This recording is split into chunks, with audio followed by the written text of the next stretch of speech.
tugumane mwami haleluya mwami tugumane mwami haleluya mwami tugumane we. Bakunzi bacu ndabasuje cyane muri hirya no hino hatandukanye. Amahoro y'Imana akomeze kubana namwe, umugisha Uwiteka atanga urusheho kubomaho. Reka dutangire dusenga dushime Imana ubwo tugiye kwinjira muri iki kiganiro. Ndagushimiye Data wa twese mu izina rya Yesu Kristo. Ushimiye kubw'ubutware bwawe n'imbaraga zawe ziri mu ijambo ryawe. Ijambo ryawe ribasha guhindura umwana w'umuntu akaba uko umwifuza, akirebera mu ishusho yawe ndetse akahinduka wowe. Ijambo ryawe ratubwira ngo ko turi abo waremye kandi uturemeye imirimo myiza muri Kristo Yesu ngo tuyigenderemo. Urakoze kuko uri mwiza. Turagushimye ko ufunguye amaso yacu, ufunguye amatwi yacu mu gihe tugiye kumva ijambo ryawe, kugira ngo ufite ugutwi yumve ibyo uvugana n'amatorero mu gihe cya none. Abana b'Imana bashaka ububyutse kuri bo, bifuza ububyutse kuri bo, mwami basubize kandi ubahindure uko ushaka. Urakoze mu izina rya Yesu Kristo, amen, amen, amen. Uyu munsi bene data tugiye kuganira ibimenyetso mu by'ukuri bisa naho bigenda biza ku mubiri wawe cyangwa se ugenda ubona muri rusange, ariko ibyo bimenyetso wabyitegereza, wabireba, hari icyo biba bishatse kuvuga ku buzima bwawe. Bishatse kuvuga iki? Bishatse kuvuga yuko Imana mu by'ukuri ishaka kuvugana nawe. Le message, hari message Imana ishaka kuguha ushingiye kuri buri kimwe kigenda kikubaho ku mubiri wawe, cyangwa se muri ubwo buryo ndibuze gukomeza kugenda nsobanura. Ushobora kuvuga uti ni ibintu bitoya, ni ibintu bisa naho bidafatika, ni ibintu bitoya, ariko ko umuntu arushaho kugenda agendana n'Imana, ko umuntu yegera Imana, hari byinshi abona. Umuntu uri mu mwuka hari ibyo abona mu isi y'ibisanzwe abantu babona nk'ubusazi ndetse babona nk'ubupfu, kuko bitabasha kumvikana muri bo ubwabo, kuko abantu bareba kubiboneka, abantu bagerageza no kumvira mu biboneka. Niyo bagerageje kumva, ni kumvira mu biboneka, nicyo bita logique. Ni ibiboneka, ni ibifatika, ni ibintu biri tangible cyangwa se biri tangible, biri palpable, ibintu bifatika, ibintu wafata. Iyo tugeze mu mwuka rero tubona yuko realite cyangwa se ibyo mu mwuka bitandukanye n'ibyo ngibyo. Niyo mpamvu Pawulo avuga ngo urwandiko rwa mbere yandikiye itorero ry'Ikorinto ibice 2, akavuga ngo ariko twebwe ntitwahawe ku mwuka w'isi, ntabwo twahawe ku mwuka ukoresha logique, ahubwo twahawe uwo mwuka uva ku Mana kugira ngo tumenye iby'Imana. 13 mu Bakori naho ngaho akavuga ngo ari byo tuvuga ariko ntitubivugisha amagambo akomoka mu bwenge bw'abantu, ahubwo tubivugisha akomoka ku mwuka, ngo hanyuma icyo gihe ngo tugasobanuza iby'umwuka windi. Ngo ariko umuntu wa kamere niyemera iby'umwuka w'Imana ngo kuko ari ubupfu kuri we, ibyo ntabasha kubyemera kuko bisa n'ubupfu kuri we, akaba atabasha kubimenya kuko bisobanurwa mu buryo bw'umwuka. Nkunda Pawulo cyane, yajya ahashura ayerekana, avuga amagambo akomeye yo mu kirere cy'umwuka, bityo wa wundi ufite kamere ukoresha logique, ukoresha ibishoboka, ntabasha kubyumva. Imana ishimwe cyane. Ndashimira cyane abantu bakoze subscribe kuri uru rubuga, kuri iyi shene. Hari impamvu mpamagara, impamvu munyandikira ukambwira ngo ndi muri Swede, ukambwira ngo ndi muri Denmark, ukambwira ngo ndi muri Canada. Nibwo bwa mbere nakumva iyi shene nkumva ndayikunze. Ndabashimira cyane. Hari impamvu Imana ituma cyangwa yatumye urushaho kumva ibi biganiro. Hari icyo Imana ishaka kuguha mu mwuka wawe, hari icyo Imana ishaka guhindura mu buzima bwawe, hari ububyutse Imana ishaka gukora mu buzima bwawe. Ntabwo ari impanuka, ntabwo ari uko nakubwiye ngo ukore subscribe, ntabwo ari uko nakubwiye ngo ukande like cyangwa ukore share, ahubwo hari impamvu. Si uko hatari andi mashene, si uko hatari ibindi wareba, ariko hari impamvu Imana yakuraritse aha ngaha, kandi amaherezo uzayibona. Ni ukugira ngo uyumve, ni ukugira ngo uyumvire mu kirere cyayo, ucyumvire mu mwuka, uyumvire muri iyo atmosphere yayo, uyumvire muri iyo realm Imana ishaka ko wumviramo. Imana ishimwe cyane. Yesu niyo mpamvu avuga ngo intama zanjye ndazizi, iyo mvuze ziranyumva. Imana ishimwe cyane. Ubuzima bw'umwuka rero ni ubuzima bukomeye cyane kubizera, uko bagendana n'Imana, ibibabaho muri urwo rugendo mu mwuka. Imana ibibizi kandi Imana ishaka kubereka kugira neza kwayo, ifunguye iyo cano y'umwuka, uwo muyoboro w'umwuka iganiriramo nabo.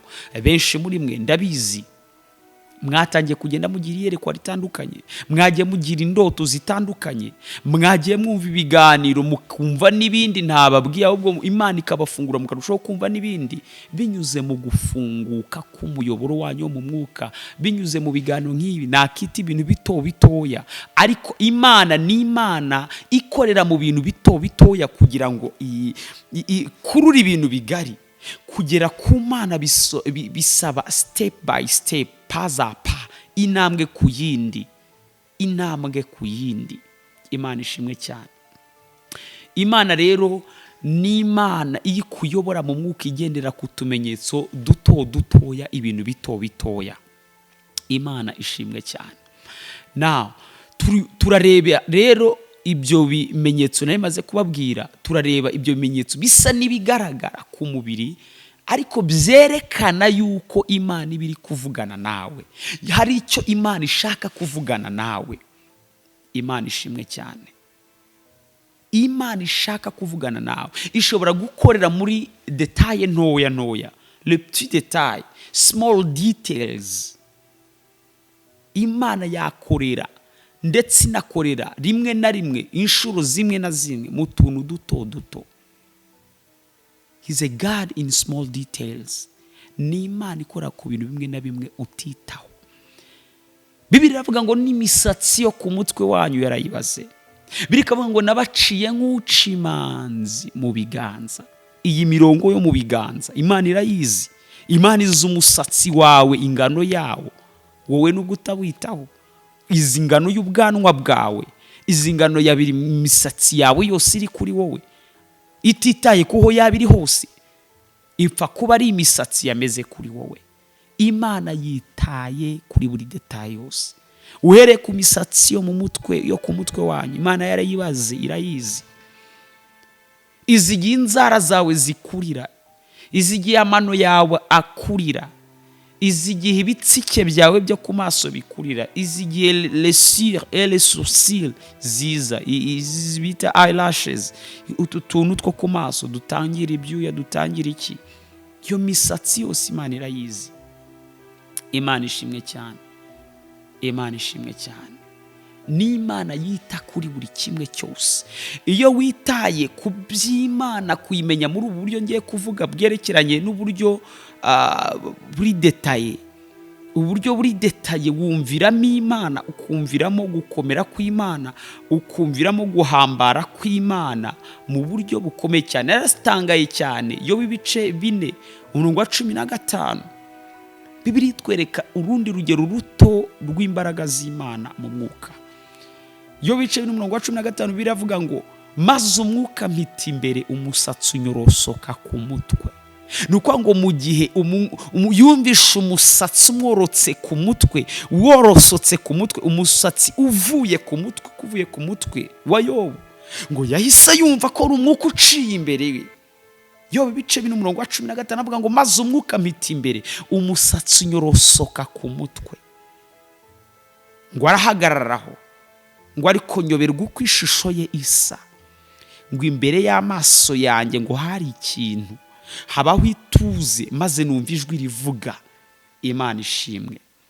Rivuga ngo mbese umuntu upfa yarusha Imana gukiranuka? Mbese umuntu yarusha umuremyi we kubonera? Imana ishimwe cyane.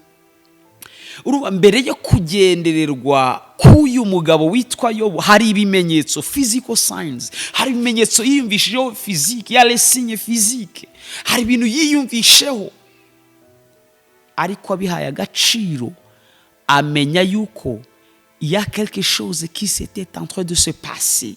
There was something that was moving around him. hari ikintu cyarimo gitambuka, hari ikintu cyarimo kiba ku buzima bwe. Yegzamini, atekereje ku bintu bimubayeho ku mubiri, aravuga ngo yansanevpa, hari ikintu kitagenda.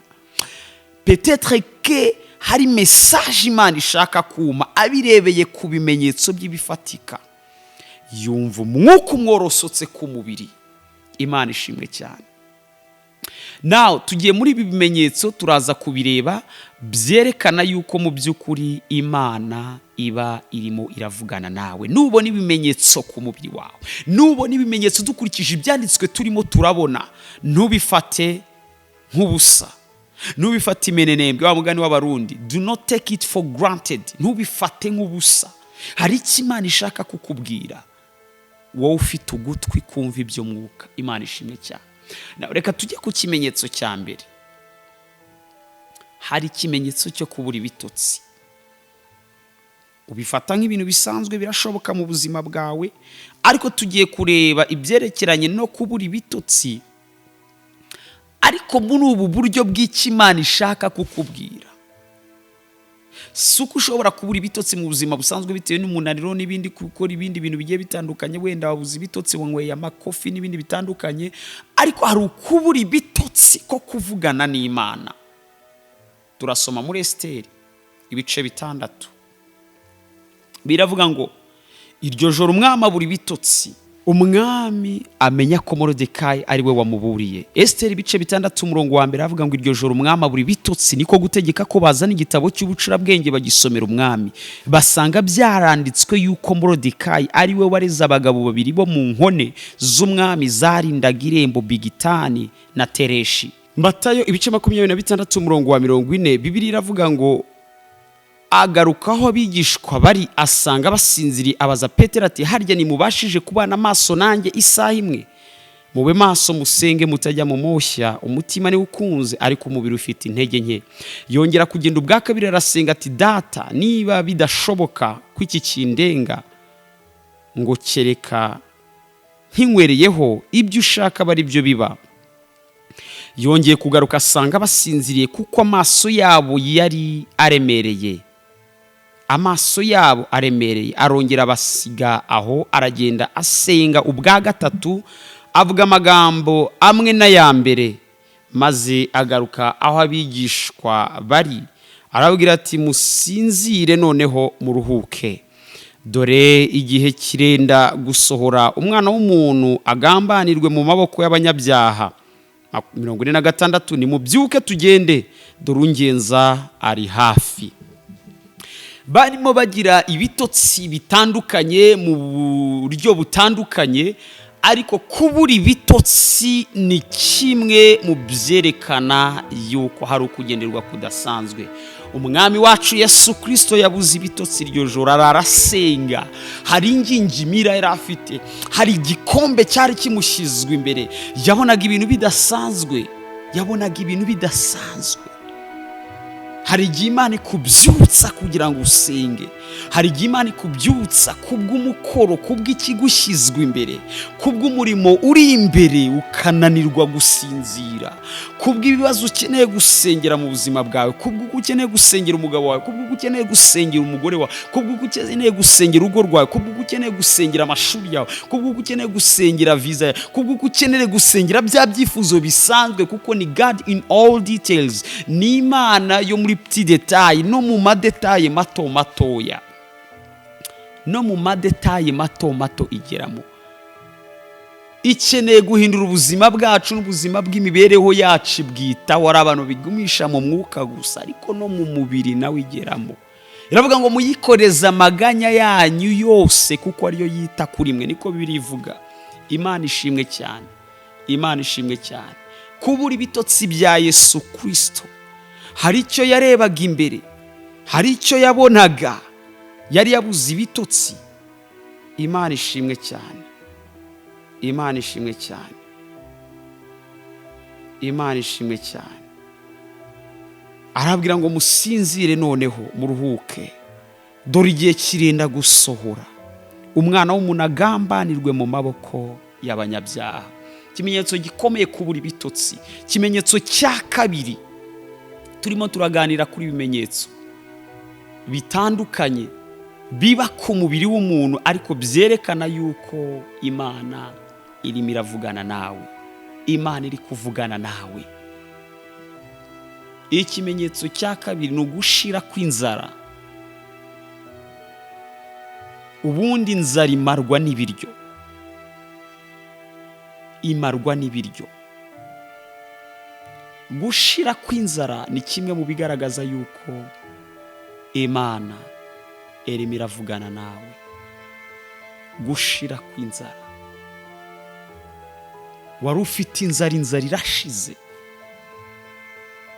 Samweli wa kabiri ibice 12 niho tugiye gusoma.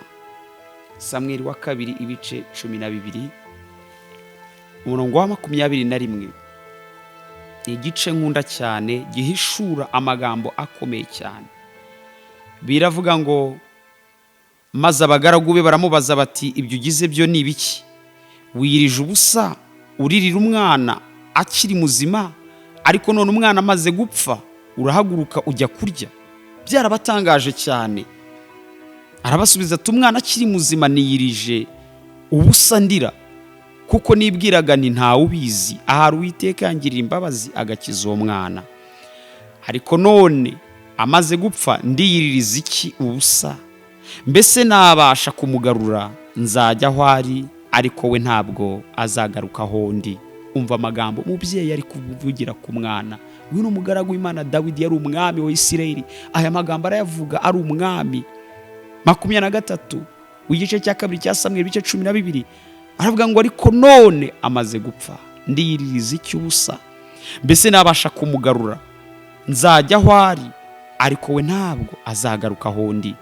Maze Dawidi ahumuriza umugore we Betisheba, atahiwe bararyamana. Bukeye babyara umwana w'umuhungu amwita Salomo, Uwiteka aramukunda. 25 atuma umuhanuzi Natani amumwitira Yedidiya kubw'Uwiteka. Imana ishimwe cyane. Iki ni igihe dusomye Dawidi yasabiye umwana we ntibyamubuza gupfa. Hanyuma Uwiteka atera umwana, uyu mwana wa Dawidi yarapfuye. Nukuvuga ngo Uwiteka, Dawidi yarimo asabira umwana ntibyamubuza gupfa, atakambira Uwiteka. Hanyuma ariko Uwiteka atera umwana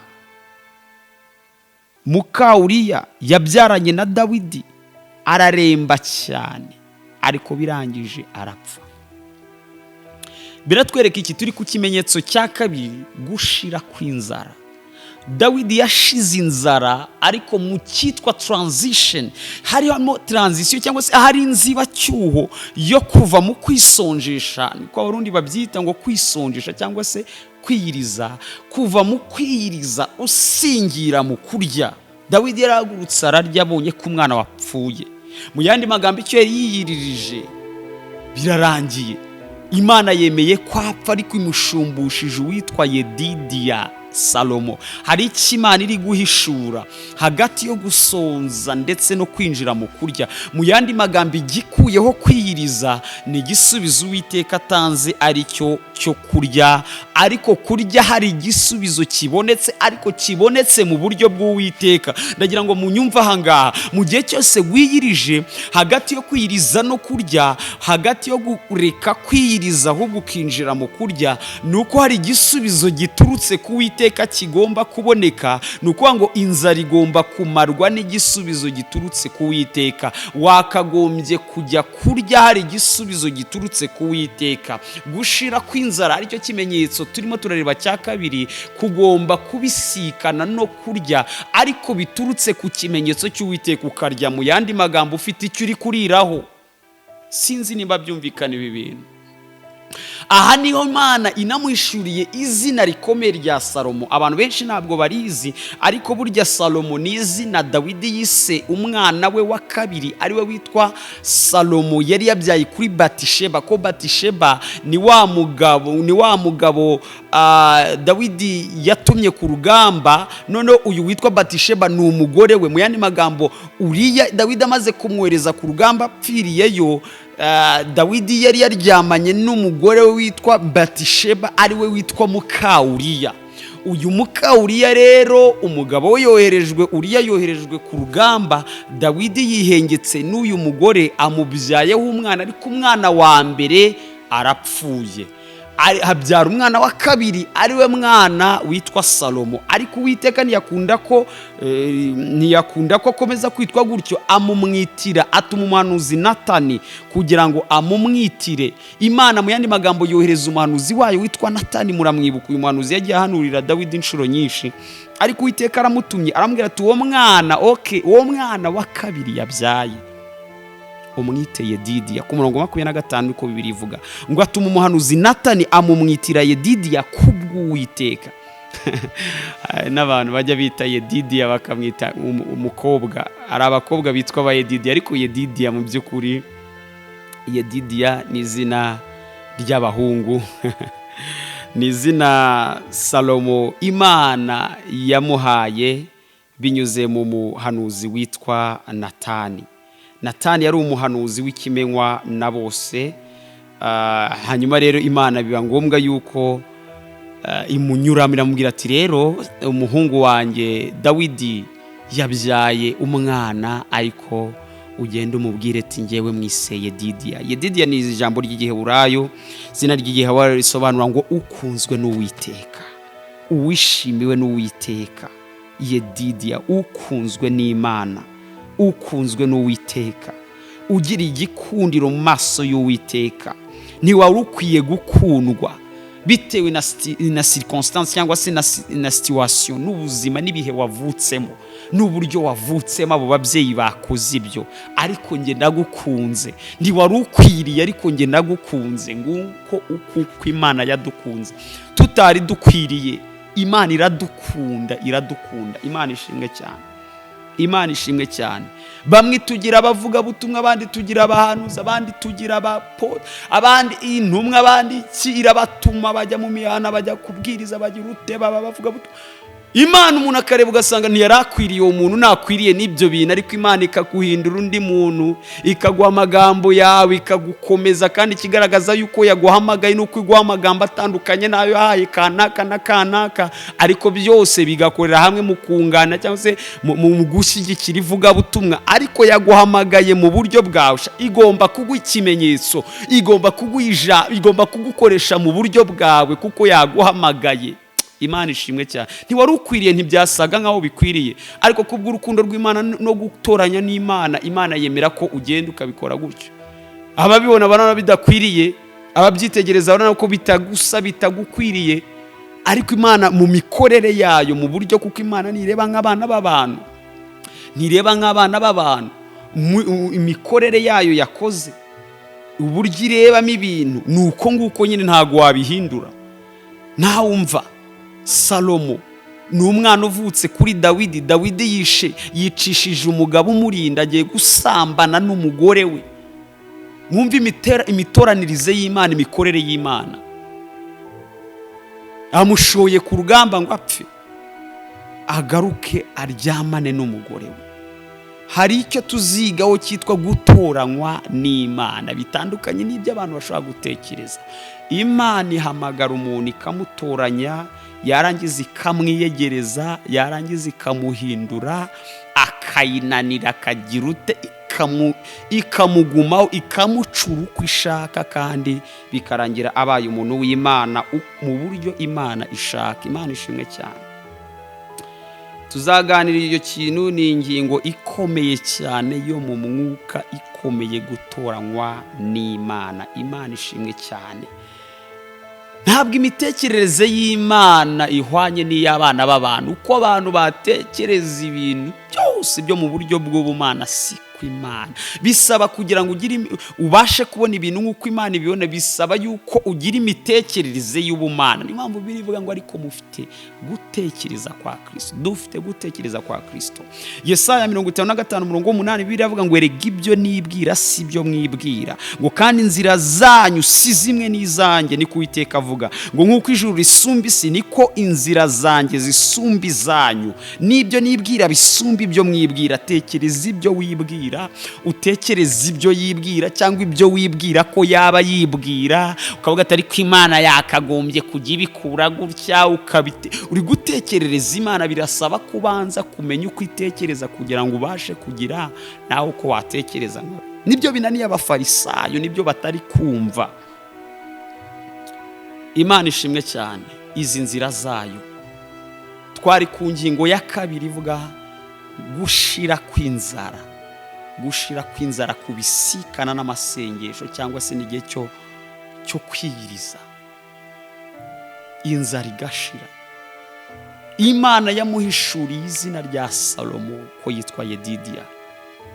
Bisobanuye yuko kugushira kw'inzara buri gihe cyose usoje amasengesho wakagombye kumva ijwi ry'Imana uri kujyana mu kurya. Mu yandi magambo, uri kurya wavuganye n'Imana. Wavuganye n'Imana, hari icyo Imana ikemuye. Buri gihe cyose usoje amasengesho mu nda hakurya, mu nkanka wumva hafatanye, wumva uruhekenyero rwafatanye n'ururimi, inzasaya zawe zidakora neza. Kenshi iyo wirije urabizi, ku bantu bakunda kwiriza wumva amatwi yazibye. Ikigukura muri ibyo bihe cyakagombye kuba gishingiye icyakumaza inzara kugira ngo none ujye kurya, cyangwa se ikigumara inyota ugahita ujya kurya. Wakagombye kugenda uyobowe n'ijwi ry'Imana. Imana ishimwe cyane. Wakagombye kuba uyobowe n'ijwi ry'Imana. Imana ishimwe cyane, kandi izina ry'Imana rishyirwe hejuru. Mateyo 9:15 Bibiliya avuga ngo Yesu arabasubiza ati abasangwa nibabasha kugira agahinda bakiri kumwe n'umukwe, ariko iminsi izaza ubwo umukwe azabavanwamo nibwo baziyiriza. Abangaba bari bakiri kumwe na Yesu, bari bakiri kumwe na Yesu nibirizaga. Bibiliya ivuga ko haje abigishwa ba Yohana baramubaza bati niki gituma twebwe n'abafarisayo twiriza ubusa kenshi, nyamara abigishwa bawe ntibiyiriza ubusa? Bari bafite igisubizo, bari kumwe na gisubizo, bari bicawemo n'igisubizo. Bahoraga bumva ijwi ry'Umukiza, bahoranaga n'Umukiza. Imana ishimwe, Imana ishimwe cyane. Bahoranaga n'Umukiza. Niyo mpamvu mu ijuru nta kwiriza guhari. Abantu bari kumwe n'Imana, abantu bari kumwe n'Imana. Bibiliya iravuga ngo muzarya kuri manu yahishwe kera, ngo ntago nzongera kunywa imbuto z'umuzabibu naricarana n'umugeni nakoye. Imana ishimwe cyane, Imana ishimwe cyane. Reka twihute. Ikindi kimenyetso gishobora kwerekana ko Imana iri kuvugana nawe dushingiye kubifatika ni umuruho. Umuruho ushobora kukwegereza Imana, umuruho ushobora kukwegereza Imana, cyangwa se umuruho ushobora kukwereka ko ari kimwe mu byo Imana ikoresha kugira ngo ivugane nawe, ivugane nawe. Umurongo wa 28 w'igice cya 11 cy'ubutumwa bwiza uko bwanditswe na Matayo. Umurongo wa 28 biravuga ngo mwese abarushye n'abaremerewe nimuze musange ndabaruhura. Mwese abarushye n'abaremerewe nimuze musange ndabaruhura. Iyo muri wowe udatuje, urushye, ufite stress, ufite umunaniro udasanzwe, amavi yawe arabimenya, mu maso yawe harabimenya, mu maso harabimenya. Wumva uburibwe birabimenya, mu birenge byawe harabyumva yuko urushye, mu bitugu byawe harabyumva ko urushye, mu gatuza kawe baruha bakagira stress n'umunaniro, no mu nda bakarwara inzoka, bakarwara n'ibindi bitandukanye biturutse ku bwoba bw'ibihe. Iyo muri wowe udatuje, amavara bimenya, inkokora zirabimenya, ucika intege umubiri wose. Kugira ngo ucike intege z'umubiri uba wacitse intege z'umutima, kandi iyo wacitse intege z'umutima, mu marangamutima yawe hahungabanye, no mu ngingo zawe harabimenya.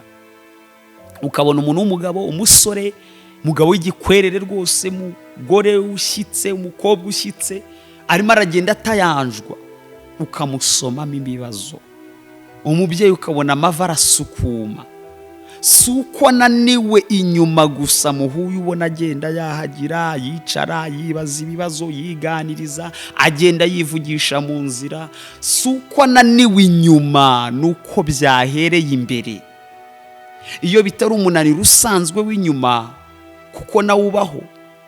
Aha turimo turavuga, we are dealing with spiritual issues, spiritual matters. Turavuga ibintu by'imbere.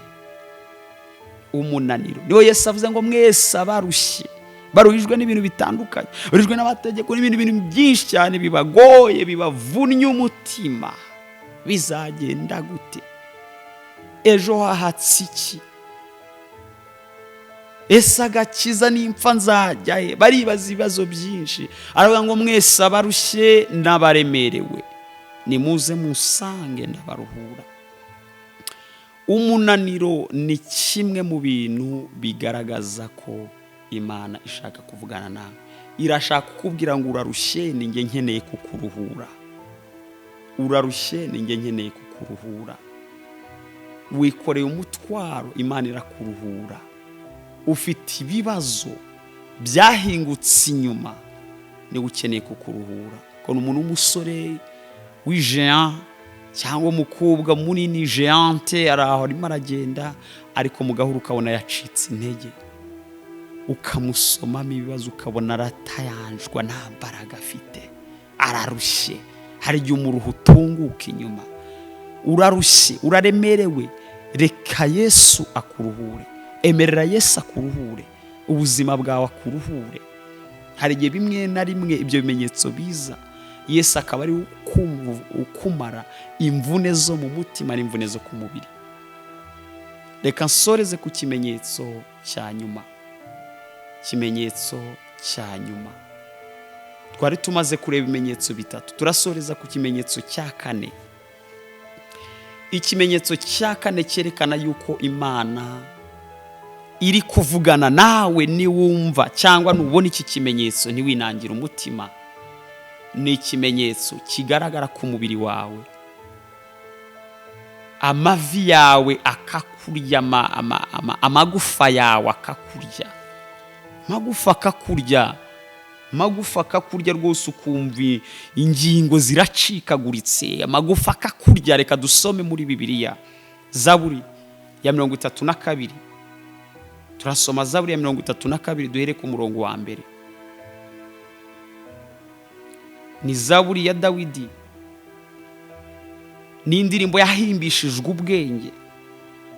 Biravuga ngo hahirwa uwababariwe ibicumuro bye, ibyaha bye bigatwikirwa. Hahirwa umuntu w'Iteka atabaraho gukiranirwa, umutima we ntube mu buriganya. Ariko ndashaka umurongo wa 3.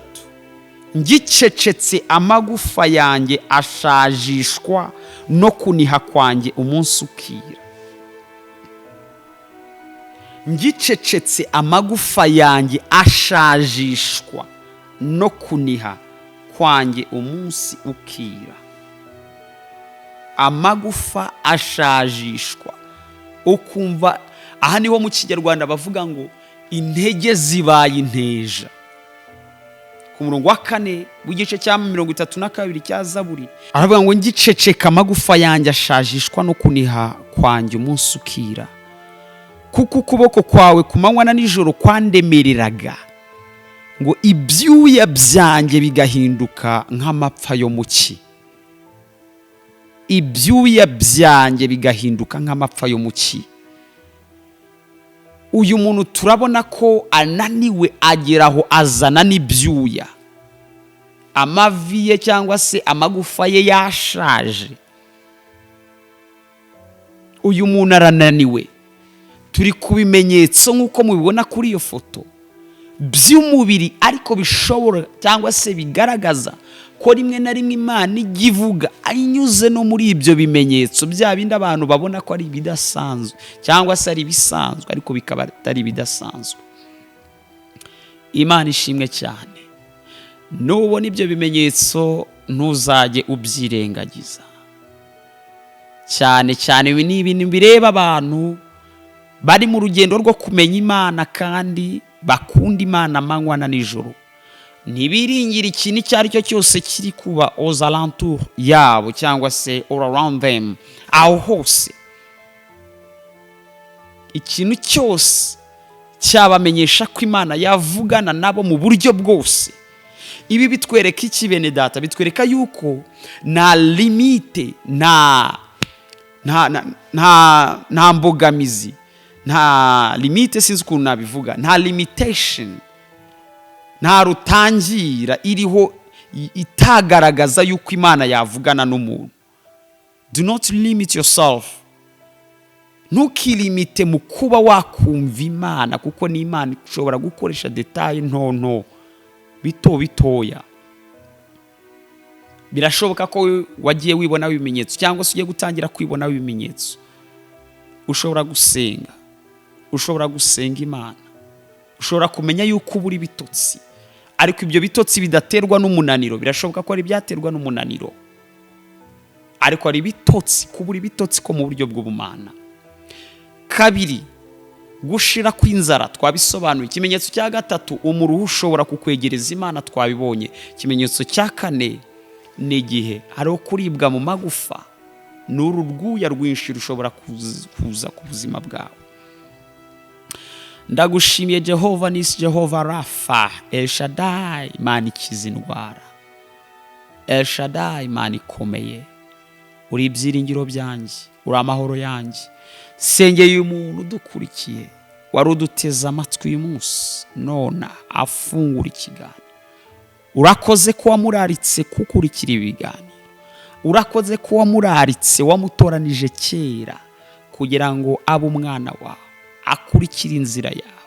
Ndagushimiye ko wamuhagaze, waramurinze, wamuhagazeho, waramurinze amanywa na nijoro, kandi na n'uyu munsi uracyamurinda. Ni produit y'amashimwe yawe.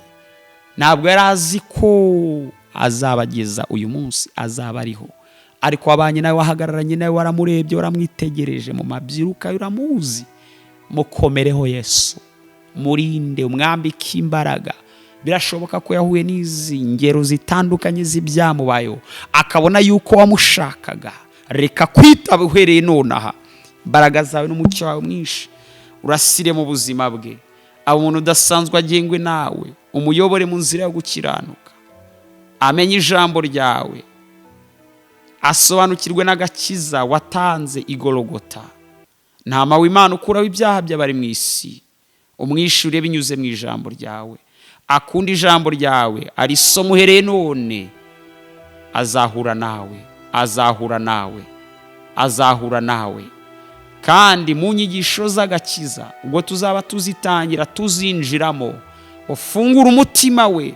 Sengeye n'aba bantu bose badukurikira, ubwo tuzaba tuzinjiramo, bazahumuka amaso, bazakorweho mu buryo budasanzwe. Bumva imbaraga ziri ku musaraba, bumva imbaraga ziri mu rupfu rwa Yesu, bumva imbaraga ziri mu muzuko wa Yesu, bumva imbaraga ziri mu kuzamurwa no kwicara mu ijuru mu buryo bw'ubumana. Uri ibyiringiro by'abakwizera. Ndagushimiye kuko Mwami usubizamo imbaraga abagutegereje. Ijambo ryawe riratubwira ngo ni wowe uha intege abarambiwe, kandi umuntu utibashishije umwongeramo imbaraga. Abasore b'imigenda bazacogora ngo bazagwa baruhe rwose, ariko abategereza Uwiteka, abangaba bazasubizwamo imbaraga nshya. Aba bari kumva aya magambo bazagenda be kunanirwa, bazasubizwamo intege nshya uko bukeye n'uko bwije. Bazatumbagira mu kirere, bazagurukisha amababa nk'ibisiga, baziruka be kunanirwa, bazagenda be gucoba. Urakoze Jehova nisi, Jehova Rafa. Reka ukize indwara uyu mubyeyi uyimaranye igihe. Reka umukize uyu mugongo udashira. Reka umukize uyu mugongo ahari yumvise ko ari bwo bubare bwazagendana nabwo. Ndakuraho uyu mwuka utera uyu mugongo mu izina rya Yesu. Reka uyu mugabo warurwaye umutwe udakira atandukane nawe mu izina rya Yesu Kristo. Reka uyu musore warurwaye umutwe udakira akire mu izina rya Yesu Kristo. Ndahagarika uburwayi bwa kanseri kuri uyu mubyeyi. Ndahagarika uburwayi bwa kanseri kuri uyu mubyeyi mu izina rya Yesu Kristo. Urakoze kuri Imana, urakoze mu izina rya Yesu Kristo. Amen. Imana ibamugisha cyane. May God bless you so much wherever you are. Jya ukora like, ukanda ako kabuto kagakumwe j'aime cyangwa se napenda, ukore share, ubisangiza abandi. Nimba ikiganiro kigufashije, ubisangiza abandi nabo bafashwe mu izina rya Yesu. Imana igumugisha wo bikora, kandi Imana ikomeze kubagura. No kuri ubufatanyije nanjye kuvuga ubutumwa bwiza, ufatanyije nanjye gutanga icyo Umwami yashyize ku mutima mu izina rya Yesu Kristo. Imana igumugisha. Tugumane Mwami, haleluya.